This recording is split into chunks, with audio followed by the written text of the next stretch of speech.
सिर्फ मेहनत करने से आपको कुछ हासिल नहीं होने वाला। सही काम, सही समय, सही स्थान, ये सभी अहमियत रखते हैं, है ना? इन सभी के होने के लिए आपको बोध और समझदारी चाहिए।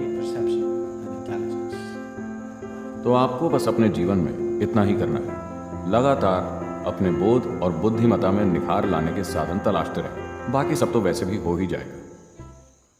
गुरुजी, अगर हम अपने जीवन में सफल होना चाहते हैं तो किसकी भूमिका अहम है?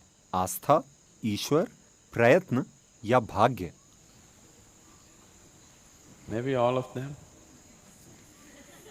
शायद इन सबकी जरूरत हो, but in what proportion? पर किस अनुपात में? So when you say fate, जब आप भाग्य का नाम लेते हैं तो निश्चित रूप से ये आपके बस में नहीं है। जब आप किस्मत की बात करते हैं तो भी आप कुछ नहीं कर सकते। जब आप ईश्वर की बात करते हैं तो उसके बारे में भी आप कुछ नहीं कर सकते। बस आपके हाथों में प्रयत्न ही रह जाता है। तो अपना 100% अपने प्रयत्न पर लगा दीजिए। जो होगा वो होगा, है ना? isn't it? तो अपनी ऊर्जा व क्षमता के कुछ हिस्सों को भाग्य, ईश्वर, आस्था वगैरह के नाम न छोड़ें। That's not your business. अगर ऐसी कोई चीज है तो वो काम करेगी। आपके हाथ में बस प्रयत्न है ना? बस उसे ही करें। Just do that. Effort. आपका प्रयत्न प्रभावशाली होना चाहिए, यानी कि वो केंद्रित और नपातुला होना चाहिए। Calibrate it, बस यूं ही प्रयास करते रहना मूर्खता है ना? isn't it? सिर्फ मेहनत करने से आपको कुछ हासिल नहीं होने वाला। सही काम, सही समय, सही स्थान, ये सभी अहमियत रखते हैं, है ना? इन सभी के होने के लिए आपको बोध और समझदारी चाहिए। You need perception and intelligence. तो आपको बस अपने जीवन में इतना ही करना है, लगातार अपने बोध और बुद्धिमत्ता में निखार लाने के साधन तलाशते रहें। बाकी सब तो वैसे भी हो ही जाएगा। This is यही एक चीज है जिसकी ओर मानवता ध्यान नहीं दे रही। वे कोई ना कोई क्षमता पाने की कोशिश कर रहे हैं। आप कोई खास क्षमता पाने की कोशिश ना करें, बस अपने बोध और बुद्धिमत्ता को बढ़ाएं। intelligence. फिर जीवन में जिससे भी सामना हो। Right now, अभी मान लीजिए दुनिया में ये हमेशा होता रहता है। everybody wants to become a doctor. हर कोई डॉक्टर बनना चाहता है। आजकल नहीं, लेकिन 25 साल पहले ऐसा हुआ करता था। पढ़ाई मतलब सबसे पहले मेडिकल। अगर इसके लिए सीट ना मिले तो इसके बाद क्या? Engineering. सीट ना मिले तो क्या? अगली चीज, फिर अगली चीज। So let's say मान लेते हैं कि आप डॉक्टर बन गए, और मान लीजिए सारे लोगों ने योग कार्यक्रम ज्वाइन कर लिए और डॉक्टर के पास जाना ही छोड़ दिया। कम से कम आपका डॉक्टर के पास जाना कम हो गया है ना? has it? डॉक्टर के पास जाना कम हुआ है या नहीं? निश्चित रूप से कम हुआ है। तो धंधा नहीं चलेगा।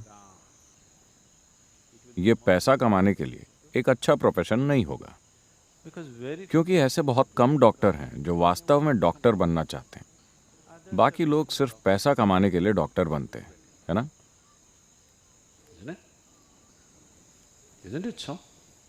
अधिकतर लोग डॉक्टर इसीलिए बन रहे हैं क्योंकि उन्हें लगता है कि किसी दूसरे की बीमारी उनके लिए मुनाफे का धंधा हो सकती है। मैं इस बात के दूसरे पहलुओं को नहीं छूना चाहता, लेकिन इससे मुझे परेशानी होती है। There are few कुछ लोग सही मायनों में डॉक्टर बनना चाहते हैं।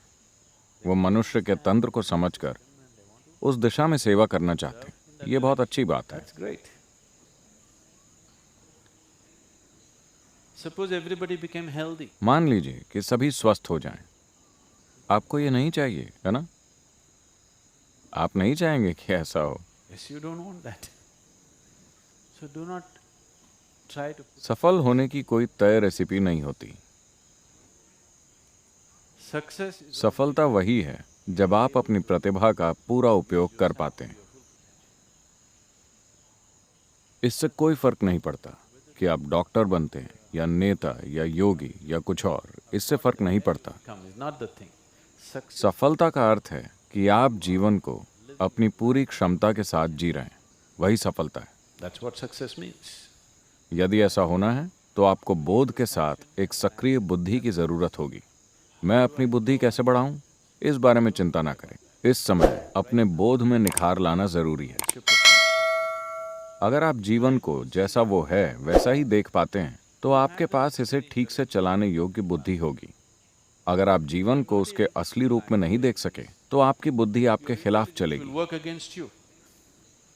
इस ग्रह के अधिकतर अक्लमंद लोग आमतौर पर दुनिया के सबसे ज्यादा दुखी लोगों में से रहे हैं। ऐसा इसलिए है क्योंकि उनके पास सक्रिय बुद्धि तो है लेकिन वो जीवन को ठीक से देख नहीं पाते। So, तो एक अहम बात जिस पर लोगों ने काम नहीं किया वो है अपने बोध में निखार लाना। their perception. वो अपने मन का विस्तार करने की कोशिश कर रहे हैं। ये इतना अहमियत नहीं रखता। That will वो आपको केवल सामाजिक रूप से सफल बनाएगा लेकिन सही मायनों में सफल नहीं। अगर आप सही मायनों में सफल होना चाहते हैं तो आपको हर चीज को उसी रूप में देखना होगा जैसी वो है, बिना किसी विकृति के। अगर आप हर चीज को उसके असली रूप में देखना सीख गए तो जीवन एक खेल बन जाएगा। आप इसे पूरे आनंद के साथ और अच्छे से खेल सकेंगे। अगर आप इसे अच्छी तरह खेल सके तो लोग आपको सफल जानेंगे। आपको ये नहीं सोचना चाहिए कि मैं सफल होना चाहता हूँ। ये कभी ना सोचें कि मैं सफल होना चाहता हूँ। बस इतना देखिए कि कैसे आप खुद को एक पूर्ण विकसित इंसान बना सकते हैं। एक दिन लोग कहेंगे वो एक सफल आदमी है। he's a great success. You should not be aspiring. आप सफल होने की चिंता न करें। ये जीने का सही तरीका नहीं है। You will आप बस दुख और दर्द पैदा कर लेंगे खुद के लिए और बाकी सभी के लिए भी, क्योंकि आपके लिए सफलता का अर्थ है किसी और के सिर पर सवार होना, है ना? yes or no. Your idea. आपके लिए सफलता यानी सब आपसे नीचे हों और आप सबसे ऊपर। आपके लिए यही सफलता है। ये सफलता नहीं है, ये बीमारी है। Weakness. So do not. सफलता के बारे में कभी न सोचें। बस ये देखें कि कैसे खुद को एक संपूर्ण इंसान बनाया जाए। फिर खुद ही ये प्रकट होगा। अगर इसने एक अच्छा रूप लिया तो आपके आसपास के लोग कहेंगे ये व्यक्ति सही मायनों में सफल रहा। ये अच्छी बात होगी। लोग आपकी सफलता को पहचानें। आपको ये नहीं सोचना चाहिए कि मैं कैसे सफल हूं। ये जीवन जीने का गलत तरीका है। Approach life.